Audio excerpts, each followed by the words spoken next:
Suryakanta versus Chandrakanta. Suryakantam versus Chandrakantam magical angel part 1. Chandrakantam ಅವಳ ಅತ್ಯಾಸೆಯಿಂದ ಏನೆಲ್ಲ ಕಷ್ಟ ಪಡ್ತಾಳೆ, ಅವ್ರ ಅತ್ತೆಗೆ ಏನೆಲ್ಲ ತೊಂದರೆ ಕೊಡ್ತಾಳೆ ಅಂತ ಇದಕ್ಕಿಂತ ಮುಂಚಿನ ವಿಡಿಯೋಗಳಲ್ಲಿ ನೋಡಿದೀವಿ. ಹಾಗೆ ದಿನಗಳು ಕಳೀತಾ ಇದಾವೆ. ಚಂದ್ರಕಾಂತಂ ಒಂದಿನ ಪಾರ್ಕ್ ಅಲ್ಲಿ ನಡೀತಾ ಇದ್ಲು. ಸುತ್ತ ತುಂಬಾ ಬಗೆಯ ಹೂಗಿಡಗಳಿದ್ವು. ಅವುಗಳ ಮೇಲೆ ಬಣ್ಣ ಬಣ್ಣದ ಚಿಟ್ಟೆಗಳಿದ್ವು. ಅದನ್ನೆಲ್ಲ ನೋಡಿ ಚಂದ್ರಕಾಂತಂ ತುಂಬಾ ಖುಷಿ ಪಡ್ತಿದ್ದಾಳೆ. ಹಾಗೆ ಒಂದು ಚಿಟ್ಟೆನ ಕೈಯಲ್ಲಿ ಎತ್ಕೊಂಡು ನೋಡಿದ್ಲು. ನೋಡ್ತಿದ್ರೆ ಅದು ಚಿಟ್ಟೆ ರೂಪದಲ್ಲಿರೋ ಏಂಜಲ್. ಆ ಏಂಜಲ್ ನ ನೋಡಿದ ಚಂದ್ರಕಾಂತಂ, ಎಷ್ಟು ಚೆನ್ನಾಗಿದೆ ಇದು, ನನ್ನನ್ನ ಬಿಡು, ನಿನ್ಗೇನ್ ಬೇಕಾದ್ರೂ ಕೊಡ್ತೀನಿ. ಏನು ಇದು ಮಾತಾಡ್ತಿದೆ, ನಾನೇನ್ ಕೇಳಿದ್ರು ಕೊಡ್ತೀಯಾ? ಕೊಡ್ತೀನಿ. ಹಾಗಾದ್ರೆ ನನ್ಗೆ ಕೊನೆ ಇಲ್ಲದ ಸಂಪತ್ತು ಬೇಕು. ಈ ಪ್ರಪಂಚದಲ್ಲಿ ನನಗಿಂತ ಧನವಂತರು ಇನ್ಯಾರು ಇರಬಾರ್ದು. ಹಾಗೆ ಆಗ್ಲಿ ಅಂತ ಅವಳ ಕಣ್ಣೀರಿನ ಒಂದು ಹನಿ ನೆಲದ ಮೇಲೆ ಬಿಟ್ಲು. ಅವಳ ಕಣ್ಣೀರಿನ ಹನಿ ಬಿದ್ದ ಜಾಗದಲ್ಲಿ ಒಂದು ಬಂಗಾರದ ಬೆಟ್ಟ ಪ್ರತ್ಯಕ್ಷವಾಯ್ತು. ಅದನ್ನ ನೋಡಿ ಚಂದ್ರಕಾಂತಂ ಶಾಕ್. ಕೈಯಲ್ಲಿದ್ದ ಮ್ಯಾಜಿಕಲ್ ಏಂಜಲ್ ನ ಬಿಟ್ಟು ತುಂಬಾ ಜೋರಾಗಿ, ಈ ಬಂಗಾರ ಎಲ್ಲ ನಂದೇ, ಹಾಗೆ ಜೋರಾಗಿ ಕೂಕೊಂಡು ಮುಂದೆ ಹೋದ್ಲು. ಹಾಗೆ ಒಂದೆಜ್ಜೆ ಇಟ್ಟು ಕೆಳಗ್ ಬಿದ್ಲು. ಎದ್ದು ನೋಡಿದ್ರೆ ಅವಳ ರೂಮಲ್ಲಿ ಮಂಚದ ಪಕ್ಕ ಬಿದ್ದೋಗಿದ್ದಾಳೆ. ಅದನ್ನೆಲ್ಲ ನೋಡಿ ಚಂದ್ರಕಾಂತಂ ಆಶ್ಚರ್ಯದಿಂದ, ಹಾ ಏನಿದು ಕನಸಾ? ಛೆ, ಇದು ನಿಜ ಆದ್ರೆ ಎಷ್ಟು ಚೆನ್ನಾಗಿರುತ್ತೆ. ಆದ್ರೂ ನನ್ ಕರ್ಮ ಅಲ್ದಿದ್ರೆ ಕನ್ಸಲ್ ಕೂಡ ನನ್ಗೆ ಸಂಪತ್ತು ಸಿಗ್ಲಿಲ್ಲ. ಛೆ ಅನ್ಕೋತಿರುವಾಗ ಅವಾಗ್ಲೇ ಬಂದ ಸೂರ್ಯಕಾಂತಂ, ಏನೇ ನಂದೇ ನಂದೇ ಅಂತ ಕಿರ್ಚ್ತಿದ್ಯಾ, ಏನ್ ನಿಂದು? ಅಯ್ಯೋ ಏನಿಲ್ಲ ಅತ್ತೆಮ್ಮ, ಏನೋ ಕೆಟ್ಟ ಕನ್ಸು. ಆಲೋಚನೆಗಳು ಚೆನ್ನಾಗಿದ್ರೆ ಒಳ್ಳೆ ಕನ್ಸು ಬೀಳ್ತವೆ, ಇಲ್ದಿದ್ರೇನೆ ಈ ತರ ಕೆಟ್ಟ ಕನ್ಸು. ಆದ್ರೂ ಹಗ್ಲೊತ್ತೇನೆ ನಿದ್ದೆ ಅಂದ್ರೆ ಇವಾಗ ತಾನೇ ಮೊಸರನ್ನ ತಿಂದೆ ಅಲ್ವಾ ಅತ್ತೆಮ್ಮ, ನಿದ್ದೆ ಬಂದಂಗಾಯ್ತು. ಹಾಗೆ ಹೊರಗ್ದೆ ನಿದ್ದೆ ಮಾಡ್ಬಿಡಿದೀನಿ. ಬರತ್ತೆ ಬೆಳಗ್ಗೆ ಮಾರ್ಕೆಟ್ಗೆ ಹೋಗು ಅಂದೆ, ಓದ್ಯಾ? ಇಲ್ಲ ಅತ್ತೆಮ್ಮ, ಇವಾಗ ಹೋಗ್ತೀನಿ. ಹೋಗು, ಹೇಳಿದ್ದೆಲ್ಲ ತಗೊಂಬ ಹೋಗು ಅನ್ಕೊಂಡು ಅಲ್ಲಿಂದ ಹೊರಟೋದ್ಲು. ಚಂದ್ರಕಾಂತಂ ಮನ್ಸಲ್ಲಿ ಅತ್ತೆನ ಬೈಕೊಂಡು ಅಲ್ಲಿಂದ ಹೊರಗಡೆ ಬಂದ್ಲು. ಕೈಯಲ್ಲಿ ಒಂದು ಬ್ಯಾಗ್ ಇಟ್ಕೊಂಡು ರೋಡಲ್ಲಿ ಹೋಗ್ತಾ ಇದ್ದಾಳೆ. ಹಾಗೆ ನಡೆಯುತ್ತಾ ಅವಳಿಗೆ ಬಂದ ಕನ್ಸಿನ ಬಗ್ಗೆ ಯೋಚನೆ ಮಾಡ್ತಿದ್ಲು. ಹಾಗೆ ಯೋಚನೆ ಮಾಡ್ಕೊಂಡು ಅವಳು ಹೋಗ್ಬೇಕಾಗಿರೋ ದಾರಿ ಬಿಟ್ಟು ಬೇರೆ ದಾರಿಯಲ್ಲಿ ಹೋದ್ಲು. ಹಾಗೆ ತುಂಬಾ ದೂರ ಬಂದ್ಮೇಲೆ ಒಬ್ರು ಸನ್ಯಾಸಿ ಅವಳ ಎದುರುಗಡೆ ಬಂದು, ಅಮ್ಮ ಎಲ್ಲ ಹೋಗ್ತಿದ್ದೀರಾ? ಮಾರ್ಕೆಟ್ಗೆ ಹೋಗ್ತಿದ್ದೀನಿ ಸ್ವಾಮಿ. ಮಾರ್ಕೆಟಾ? ಕಾಡಿನಲ್ಲಿ ಮಾರ್ಕೆಟ್ ಏನಮ್ಮ? ಹಾ ಕಾಡ ಅಂತ ಸುತ್ತ ನೋಡಿದ್ಲು. ನಾನು ಏನೋ ಯೋಚನೆ ಮಾಡ್ಕೊಂಡು ಕಾಡೊಳಗ್ ಬಂದ್ಬಿಟ್ಟೆ ಸ್ವಾಮಿ. ಹಾಗಾದ್ರೆ ಬಂದ ದಾರಿಯಲ್ಲೇ ಹಿಂದೆ ಹೋಗಮ್ಮ. ಬಂದಿದ್ದ ದಾರಿ ಕೂಡ ನನ್ಗೆ ಗುರ್ತಿಲ್ಲ ಸ್ವಾಮಿ. ಹಾಗಾದ್ರೆ ಈಗ ಏನ್ ಮಾಡ್ತೀಯ ಮಗಳೇ? ಸ್ವಾಮಿ ನಿಮ್ಮನ್ನೊಂದು ಕೇಳ್ತೀನಿ, ಹೇಳ್ತೀರಾ? ಕೇಳಮ್ಮ. ಈ ಕಾಡಲ್ಲೆಲ್ಲಾದ್ರೂ ಹೂವಿನ ವನ ಇದೆಯಾ? ಅಲ್ಲಿ ಬಣ್ಣದ ಬಣ್ಣದ ಚಿಟ್ಟೆಗಳು ಸಿಗ್ತಾವ? ನೀನು ಯಾವ ವಿಚಾರದ ಬಗ್ಗೆ ಕೇಳ್ತಿದ್ಯಾ ಮಗಳೇ? ಅಂದ್ರೆ ಸ್ವಾಮಿ ನನ್ಗಿವತ್ತು ಒಂದು ಕನ್ಸ್ ಬೀಳ್ತು. ಆ ಕನ್ಸಲ್ಲಿ ಅಂತ ಶುರು ಮಾಡಿ ಎಲ್ಲ ಹೇಳಿದ್ಲು. ಎಲ್ಲ ಕೇಳಿಸ್ಕೊಂಡ ಆ ಸನ್ಯಾಸಿ, ನಿಜವಾಗ್ಲೂ ನಿಂಗೆ ಆ ಕನಸು ಬಿತ್ತಾ? ಹೌದು ಸ್ವಾಮಿ. ಅದು ನಿಜವೇ ಅಮ್ಮ. ಅಂತಹ ಹೂವಿನ ತೋಟ ಈ ಕಾಡಲ್ಲೇ ಇದೆ. ಅಲ್ಲಿ ನೋಡು, ಅದನ್ನ ದಾಟಿದ್ರೆ ಆ ವನ ಸಿಗುತ್ತೆ. ಅಲ್ಲಿ ಚಿಟ್ಟೆಗಳ ರೂಪದಲ್ಲಿ ದೇವಕನ್ಯೆಯರು ಬರ್ತಾರೆ. ಅವರ ಒಂದು ಕಣ್ಣೀರಿನಿಂದ ನಿಂಗೆ ಏನ್ ಬೇಕೋ ಅದನ್ನೆಲ್ಲ ಕೇಳ್ಬೋದು. ಆದ್ರೆ ಅಲ್ಲಿ ಯಾರು ಹೋಗೋಕ್ಕಾಗಲ್ಲ ಮಗ. ಯಾಕೆ? ಹೇಳಿದ್ನಲ್ಲ ಮಗ, ಅಲ್ಲಿ ದೇವರು ಬರ್ತಾರೆ ವಿಹಾರಕ್ಕಂತ. ಇದೆಯಾ ಅಂತ ಕೇಳ್ದೆ. ಹೋಗ್ಬೇಕಾ ಬೇಡ್ವಾ ಅಂತ ನಿಮ್ ಪರ್ಮಿಷನ್ಗಲ್ಲ, ನಾನು ಇವಾಗ್ಲೇ ಅಲ್ಲಿಗೆ ಹೋಗ್ತೀನಿ ಅನ್ಕೊಂಡು ಹೋದ್ಲು. ಸನ್ಯಾಸಿ ಅಂತ ಚಿಕ್ಕದಾಗಿ ನಕ್ಕೊಂಡು ಅವನ್ ದಾರಿಯಲ್ಲಿ ಅವನು ಹೊರಟೋದ. ಚಂದ್ರಕಾಂತಂ ಕಾಲುವೆ ದಾಟಿ ಆ ಕಡೆಗೆ ಹೋದ್ಲು.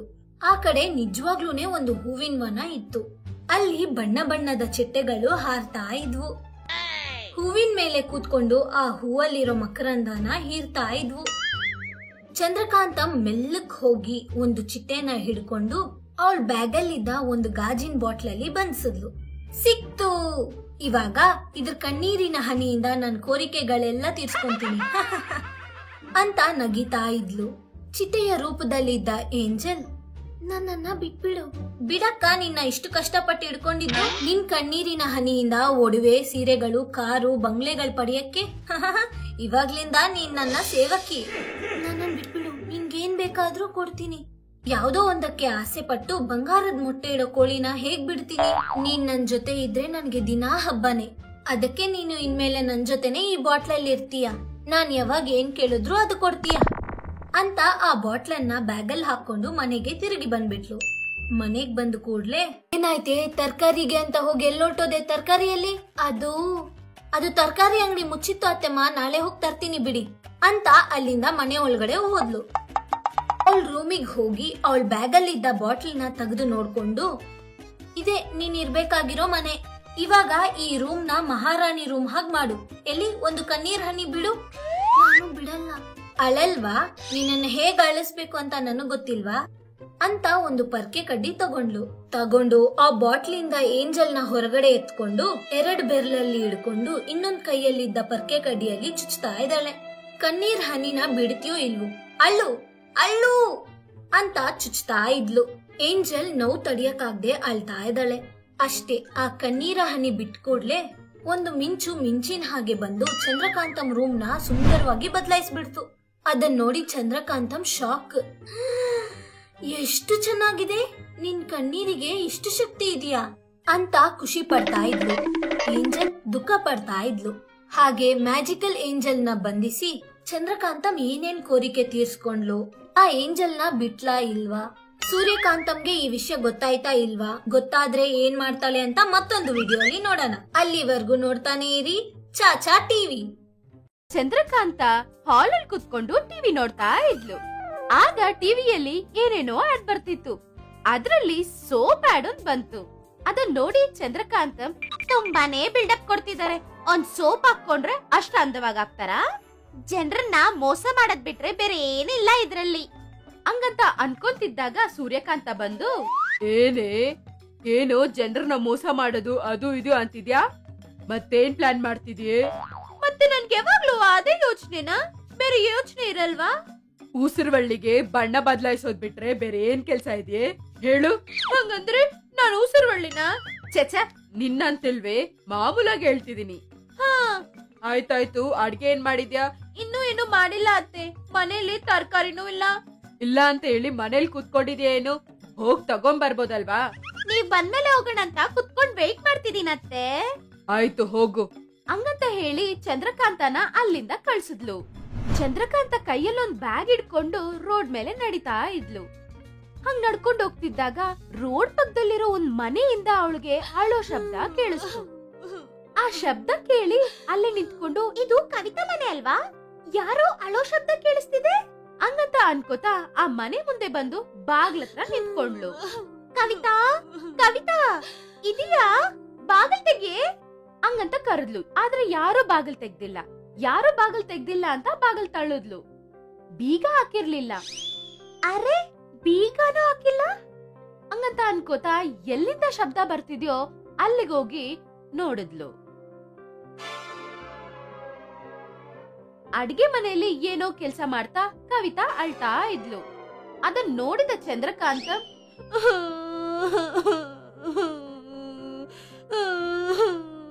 ಕವಿತಾ ಏನಾಯ್ತೆ?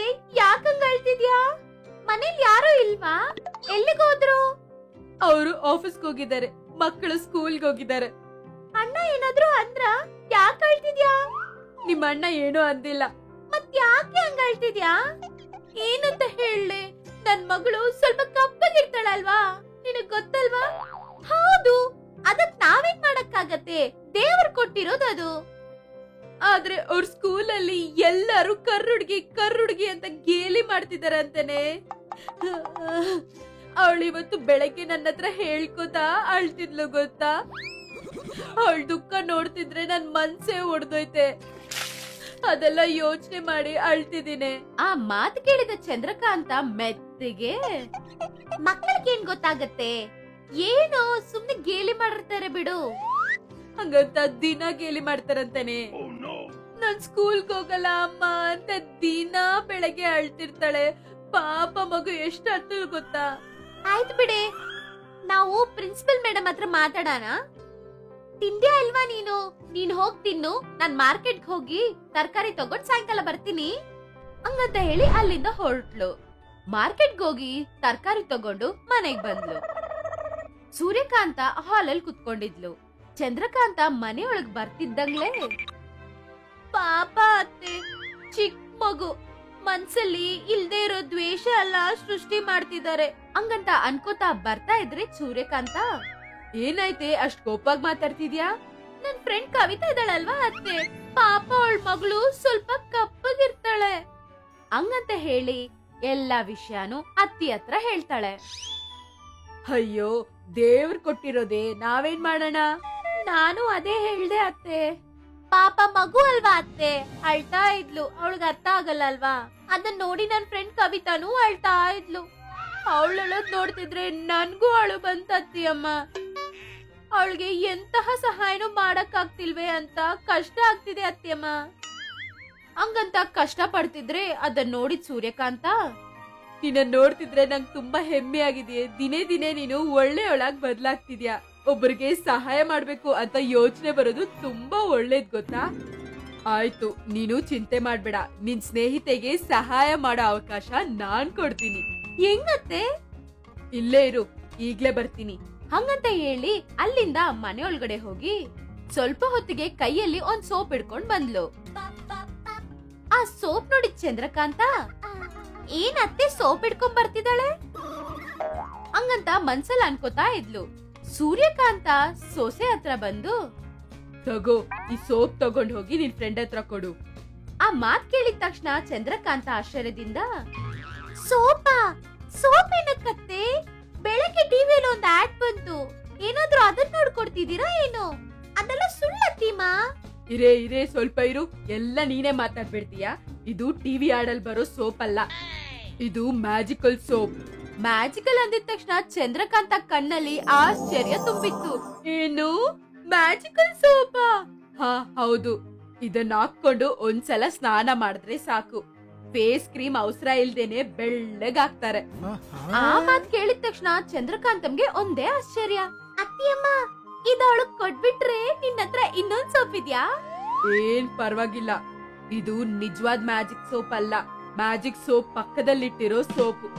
ಮ್ಯಾಜಿಕಲ್ ಸೋಪ್ ನನ್ನ ಹತ್ರನೇ ಇದೆ, ಅದು ನಮ್ಮ ಹತ್ರ ಇರೋವರೆಗೂ ಎಷ್ಟು ಸೋಪ್ ಬೇಕೋ ಅಷ್ಟು ಸೋಪ್ ತಯಾರಿ ಮಾಡ್ಕೋಬಹುದು.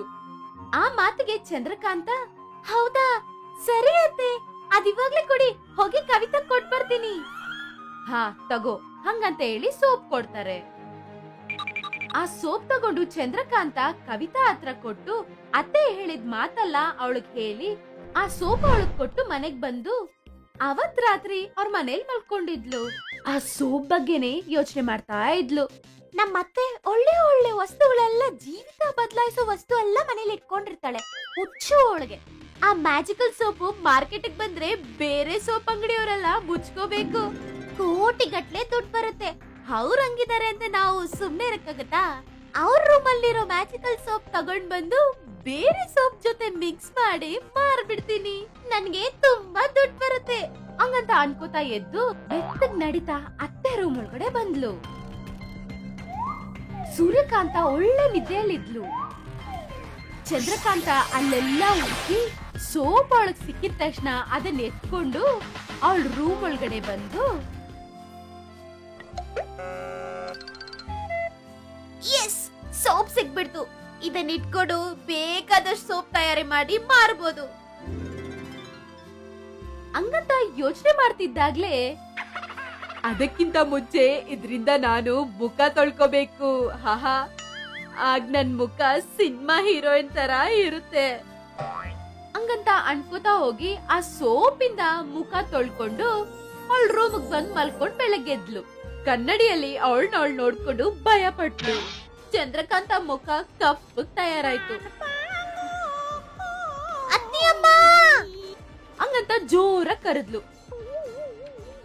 ಅವಳು ಕರ್ದಿದ್ ಕೇಳಿದ ತಕ್ಷಣ ಅತ್ತೆ ಅಲ್ಲಿ ಓಡಾಡ್ ಬಂದ್ ನೋಡಿ ನಡೆದಿದ್ದೆಲ್ಲ ಗ್ರಹಿಸಿದ್ರು.